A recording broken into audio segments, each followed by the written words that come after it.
इरिलबोंग police station की मनुंग चनबा उरुप खुनौ मयाई लेकाई the लेबा MD Sakir Ahmad चही 38 अपोपा लेकिद्रबा तहिर अली की युमदा सकंगदबा सिंगना नोमै कापशिलमले हाइदि थौदोक अदु ngarang numidang pung 10 makairom tarakpa duaida thokibani MD Sakir ase Manipur Police Department ta constable oina hauzik Delhi da leiba Manipur Bhavan da mathau tauri थौदोक अदुगा मरी लेनना इरिलबोंग police station ना case अमा लौखत्रे हाइरे अमरोमदा ngaranggi थौदोक अदुबु यानिंगदबा फोंदोकपा ओइना ngasi उरुप खुनौदा मियामना वाकत मिफम चथखे वाकत मिफम अदुदा सरुक याखिबी MD Sakir Ahmed के मतैमा अंजुम नासना फोंदोरकपदा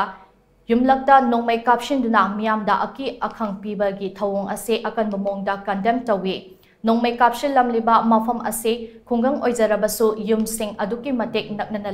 लेनरिबनी मसिदसु नतना अहल लमन अमदी अना अये कया लेबा युमसु यावरिबनी असिगुम्बा मी कुंगना ताबा खुंगंगदा नोंमै कापशिलमलिबा असे कनाना करिगिदमक तौरमलिबनो हाइबदो मियामदा सेंगदोकपियु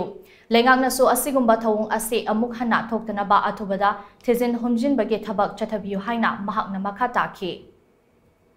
थामरी 2024 नुमिदांगी पुंग 10 मखाई ताबा मतमदा मी कुंगना ताबा युमलक्ता लैबा युमसिगी मनुंगदा मसक खंगदबा खुलाई पाइबसिंगना नोंमै कापसिन बिरमबसे थमोय सेंगना नुंगाइतबा पोकसे मसिगुम्बा थबकसे हौजिक ओइरिबा लेबाकी सिचुएशन सिदा ओइरिबा कंडीशन सिदा सुमैना मसक खंगदबा मीसिंगना मिसम अमगी इमुंगदा मफम मरांग खंगदना मरम सुखंगदना मिसक सुखंगदना नोंमैना कापसिन बिरमबसे नुंगाइजदे मतुंगददि सिगुम्बा थबकसि तौबिगनो मरी लेनबसिंगना सिगुम्बा थबकसि कानाना करई मरमगिदमक तौबनो हाइबदो अथुबा मतमदा सेंदोकपिरओ सिगुम्बा थबकसि मखा ताना तौदनबा सरकारनसु येंसेनबियो सिगुम्बसि तौबिदनबा कानाना करिगी तौरिमो हाइबसि थिदोकपिनबा मखा ताना तौहनबिदनबा अपील तौजरी।